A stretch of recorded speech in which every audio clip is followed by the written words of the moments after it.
मैंने पाकिस्तानी डायस्पोरा को 4 ग्रुप्स में तकसीम किया है। एक ग्रुप ऐसा है जो परेशान होकर व्हाइट हाउस के सामने बाहर खड़ा है, एहतजाज कर रहा है इलेक्शंस पे। दूसरा ग्रुप जो है वो उस्मान बुज़दार के हालात पे उससे खौफजदा है। तीसरा ग्रुप ऐसा है जो पीडीएम की हिस्ट्री को देखकर घबराया है। चौथा ग्रुप है जो ऊपर वाले 3 ग्रुपों को देखकर परेशान है कि हमने रहना यहाँ अमेरिका में है और अमेरिका के अंदर भी जमहूरियत के हालात कोई इतने ठीक नहीं है, लेकिन हम पाकिस्तान की जमहूरियत के ऊपर इतने परेशान क्यों हैं।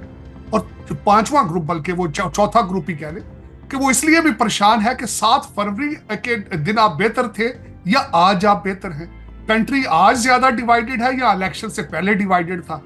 तो ये सारे क्वेश्चन है और आपका सबसे बड़ा इशू इकोनॉमिकल इशू है, मुआशियात प्रॉब्लम है, टेररिज्म प्रॉब्लम है, आपकी एक्सपोर्ट प्रॉब्लम है और उसका हल किसी के पास मौजूद नहीं है। एक ग्रुप ऐसा भी है जो मेरे जैसा घबराया है, जो कि पड़ोस के अंदर जो आपके मुबालिक है वो तरक्कियों पे जा रही है, लेकिन आप जो है वो ढंग के इलेक्शन भी नहीं करा पा रहे हैं।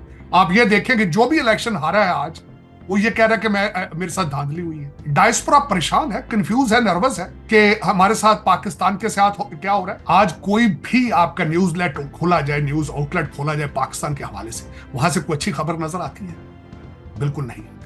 वहां से नजर आता है कि केपीके से एक तूफान फिर दोबारा निकलेगा, इस्लामाबाद पे अटैक करेगा, फिर रेडिकलाइजेशन की फिर बातें हो रही हैं।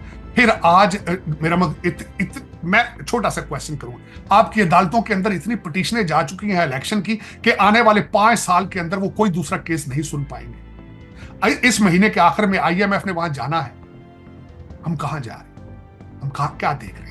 लॉ एंड ऑर्डर के हालात देखें। इस इलेक्शन में 32 जानें जाया हुई हैं, 50 अरब रुपए का इस कौम का नुकसान हुआ है, जिस पे कौम को यकीन ही नहीं है इस इलेक्शन का। डायस्पोरा क्या करे? परेशान है, ना उम्मीद है, मायूसी मेरी नजर में गुनाह होती है, लेकिन क्या करें, कोई उम्मीद नजर नहीं आ रही। हम किसी फर्द वाहिद से ये सुनना चाहते हैं, तसल्ली बख्श कोई सुनना चाहते हैं कि मैं पाकिस्तान को बचाऊंगा। इस वक्त जो तीनों पार्टियां मौजूद हैं, जिनको आप पार्टियां कहते हैं, उनकी सियासी हिस्ट्री मौजूद है, उनकी परफॉर्मेंस लोगों के सामने खड़ी है। अब वो हमें ये नहीं कह सकते कि मेरे पास हल था लेकिन मुझे मौका नहीं दिया। हर एक की हिस्ट्री अब मौजूद है। किसी की 3.5 साल की हिस्ट्री मौजूद है, किसी का 3 दफा की प्राइम मिनिस्टरशिप मौजूद है, किसी की 5-5 साल की प्राइम मिनिस्टर मौजूद है।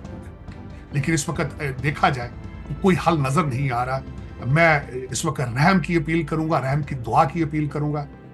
अल्लाह ताला हमारे पाकिस्तान को खैर व आफियत में रखे, वरना हालात अच्छे नजर नहीं आ रहे। मज़ीद न्यूज़ अपडेट्स और डिजिटल स्टोरीज के लिए सब्सक्राइब करें डॉन न्यूज़ पाकिस्तान।